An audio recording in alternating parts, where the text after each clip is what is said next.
Kiyosaki. I'm 18 years old. I'm currently living in Evesham. I moved to England when I was 11 years old. And this is my story. Every year, thousands of people come to the UK looking for money, jobs and a better life. Many of these hard-working people are mistreated by a minority of the British public solely because they aren't from the UK. We are going to tell you Dom's story of how he adapted to life in the UK. Well, I'm from a small town called Kielce, from about south in Poland. No one really knows the town. It's near to it's quite a big town, Krakow. It's quite a nationally known town for like the monuments and stuff. But yeah, the reason I came, well, firstly, my dad was the first one to come here. He's found a job in England, and obviously my mum and myself, I've moved a year after him. We just thought we have a better life in here, and see how things will go. Maybe like he's thinking about like future and stuff, his future, and we just thought, we'll see what happens. Many immigrants arrive in the UK in the hope they can gain work and financial security which their native homes can't provide. The UK also provides opportunities such as a strong education system and better healthcare. However, there can be many barriers such as learning the English language. It was quite scary thinking I had to go. I didn't have to go to school straight away. I had like 2 months to get obviously used to the environment and country, but I just learned English as I was in school. Obviously, I tried to listen to music that was in English, trying to speak to people as best as I could. But it was hard. But it took me it was really quick to learn it. I don't know why it was so quick. I learned it. It must have been about 4 to 5 months that I learned communicate with others, so they understood me. I did have in year 7, when I was starting different school, when I moved to high school. Obviously, another new bunch of people to meet and stuff, trying to get along with them. I did have some comments and prejudice about he doesn't speak Polish how he's supposed to, communicate with him. He doesn't understand anything, just don't talk to him.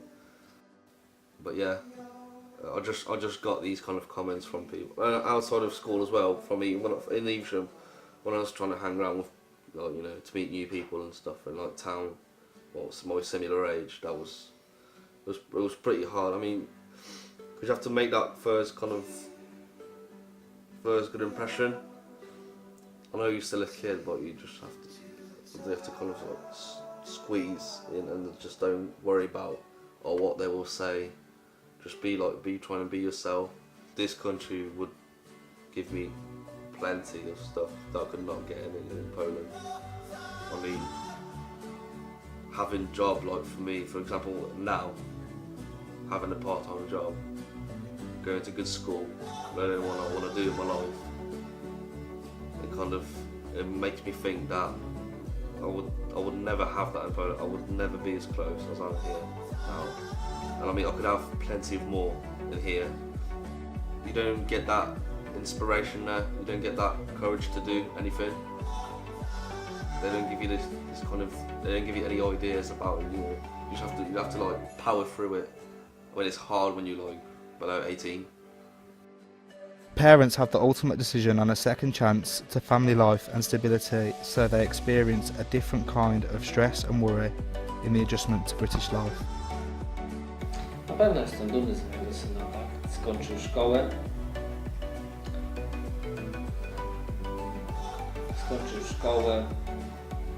W tej chwili uczęszcza do koledżu.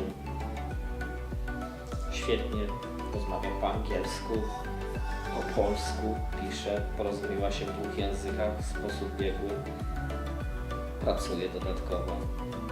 Na pewno zrobił wiele dobrych rzeczy.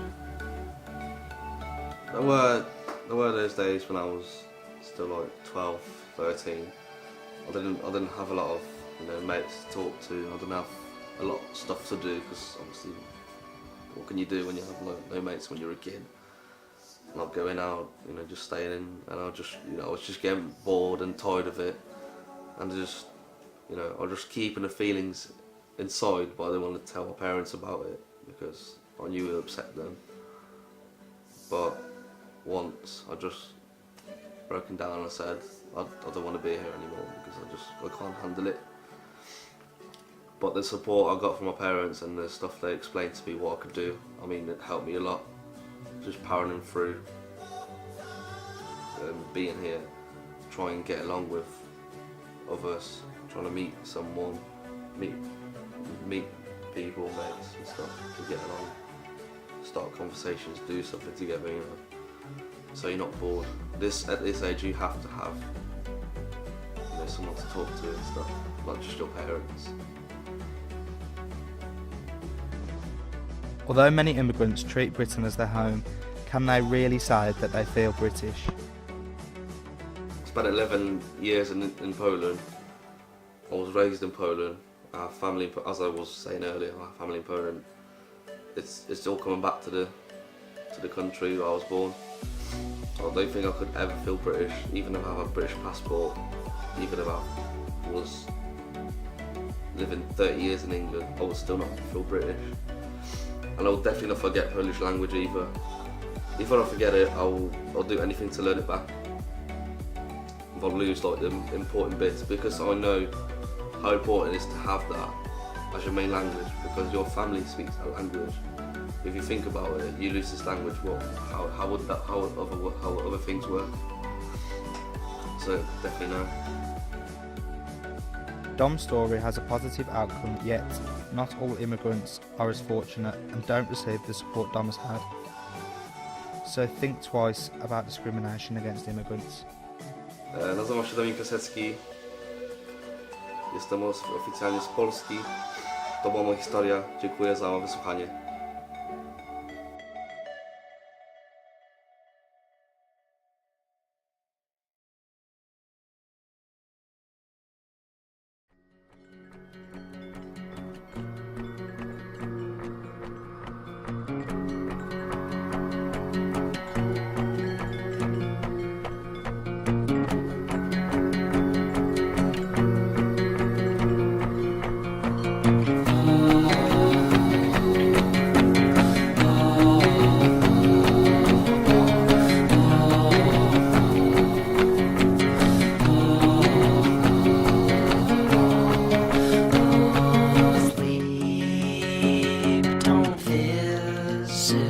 So I choke on sun, and the days blur into one in the backs of my eyes, on the things I've never done. Sheets are swaying from an old clothesline, like a row of captured ghosts or old dead grass.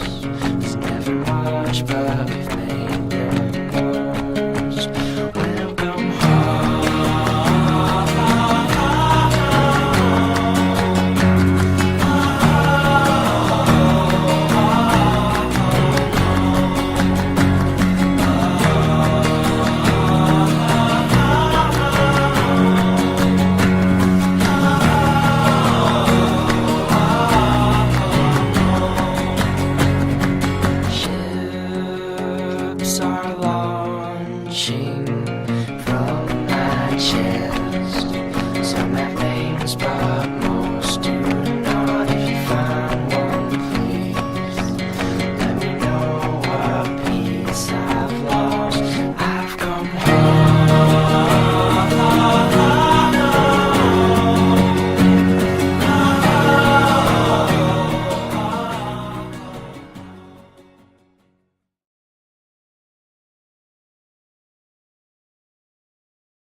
My name's Jordan Golding. I'm 18 years old. I go to Stratford-upon-Avon College. This is my story. I first realised I was gay when I was about 10, 11 years old, just before I went to secondary school. I weren't really into what all the other lads were into. Didn't really have any interest in girls as much as what everyone else did. Everyone else wanted to talk about what they was doing with girls or speaking to this girl or all the other like supermodels or whatever, or like the really pretty celebrities, and everyone else would say they were sexy and I'd be there like, oh yeah, she's really pretty. You could tell the difference. I stuck out like a sore thumb straight away. Nah, I didn't tell anyone till I was very, very late 17, just before I turned 18. First person I told was my mate Emma. I don't know why I didn't tell anyone before then. I just thought people were going to look at me differently. I didn't really think anyone was going to treat me as the same person as what I was, when really nothing could change, and that was my main concern up until I told the first person. I felt a lot easier in myself and I felt a lot more comfortable that I told someone, but I was still really, really nervous because I thought, okay, now everything that's happened to me over the past like nearly 10 years, I've now told someone, and she could have went and told anyone before I was ready for people to know about it. So I was still nervous, and when I first told Emma, like, it made it serious, it made it real, because all these thoughts had gone on in my head, but I was planning to sort of keep them in my head forever at that moment in time. So when I told Emma, it just seemed a lot more real, and it made me even more nervous. I first met Jordan in year 8 and year 9 through one of our closest pals, Teddy Peters. I've known Jordan since year 9, so about 5-6 years. I kind of knew him before that, but we weren't friends. I was a little bit intimidated by him, and we properly met when we were put in the same media class. I've known Jordan since October 2012. I came to the college on a part-time basis to teach some radio skills and to teach some interviewing skills, and I was lucky enough to have 1C as my babies and worked with them a lot during that October.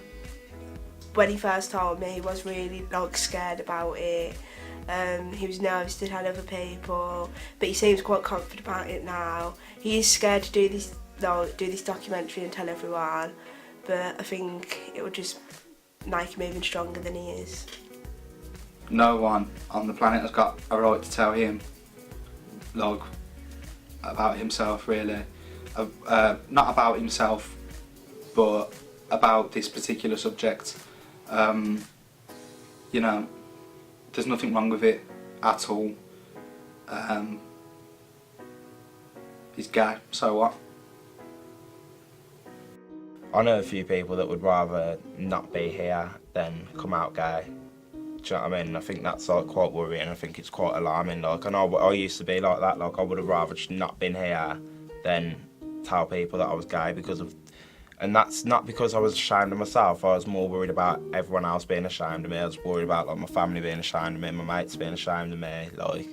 That was my main concern. So yeah, I would have done anything to change it, anything at all. I know people who they've come out gay to the family and they've been thrown out of their homes. They've been beat up by their dads. They've been beat up by the brothers. The sisters have disowned them. I've heard some pretty bad horror stories about how it's been for people, and I don't know, that was another reason why I was so nervous to come out to people, because I've heard some pretty bad stories about it, but I'm just thankful. I don't really think about how it could have went, because I'm more happy about how it did go. I try to focus on what's actually happening rather than what could have happened, if you understand what I mean.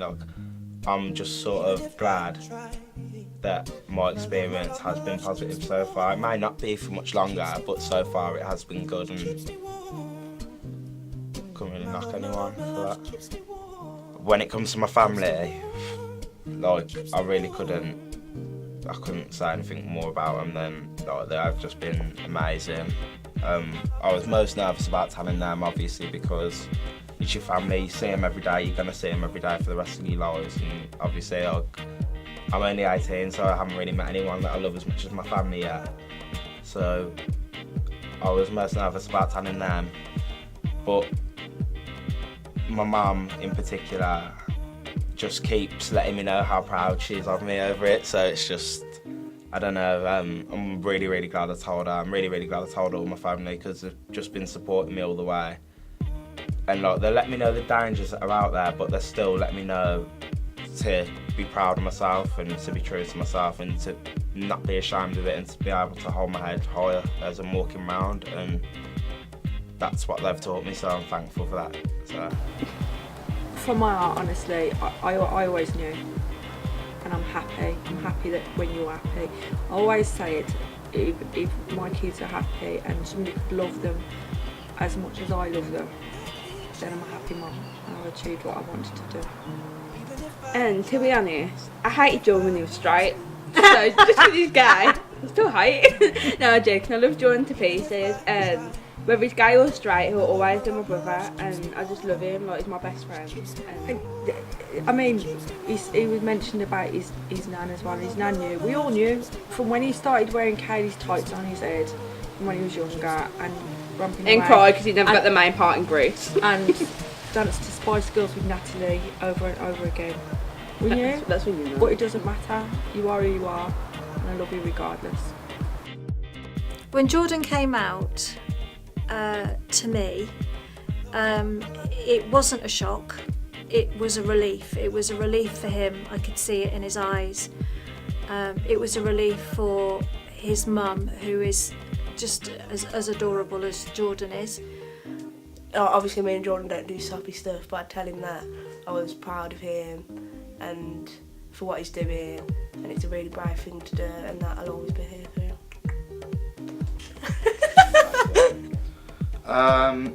I just say, keep doing what you're doing. You know, keep being gay. There's nothing wrong with being gay.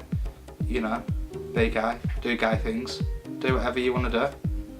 You know what I mean? Don't let anyone tell you different. Sweet. Sweeter than that, mate. My message would be that Jordan will be my big brother no matter what, and I love him to pieces, and he can tell me anything the same way that I should be able to tell him anything. So yeah, I love you, Jordan. I'm very proud of you, and I love you regardless. And I know all the family's behind you, and I know would be very proud of you. And just be happy, and have a happy life regardless. Your sexuality doesn't define you, it's having good morals and a good heart. And you've got both of them, so I know you're going to go far.